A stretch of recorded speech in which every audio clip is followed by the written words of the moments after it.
When we, as people who love technology, make these choices to like disrupt and tear down and rebuild things, a lot of times what we're doing is we're actually just kicking the can down the road of solving real problems. Ultimately, like, we're just putting websites on the internet here, and you can make a fast website with no tool. Actually, the fastest website you can build is HTML and CSS on a CDN. Anything you add is going to slightly slow you down. So you want to make sure that the velocity and delivery is worth the trade-offs. Ultimately, the technology doesn't matter. You can build wonderful, thriving businesses that last for decades on literally any technology.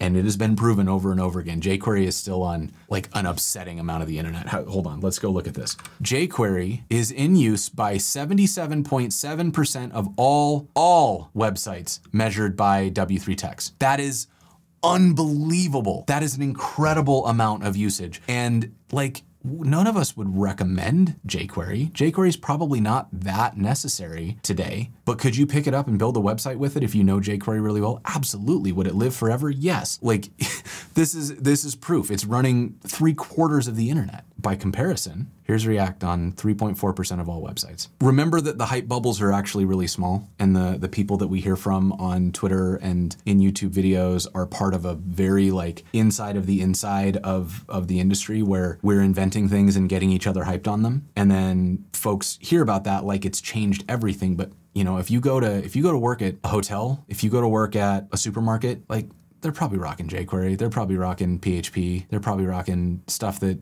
we would consider to be so old, nobody uses that anymore, but they do. Everybody uses it. We treat Webpack like it's something that has gone out of fashion, but the vast majority of the web has never even heard of Webpack. So many of these websites are not using it. They are still rocking jQuery.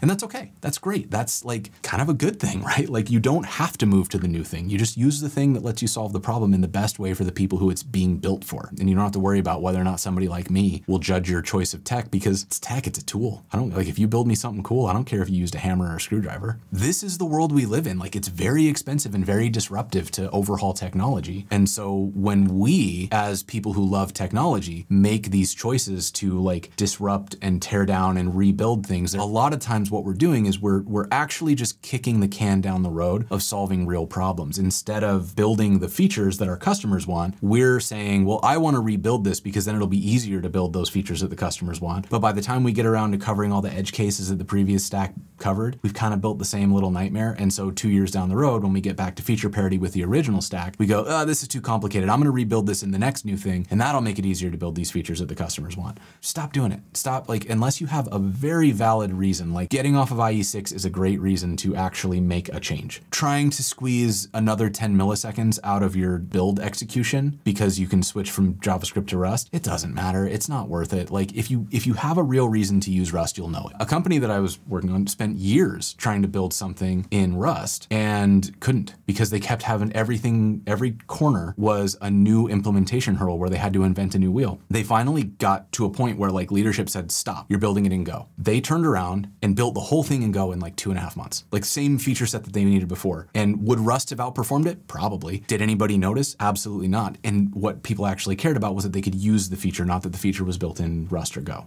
Technology becomes a distraction more often than it becomes a big inflection point in whether or not something is viable, is my main argument here.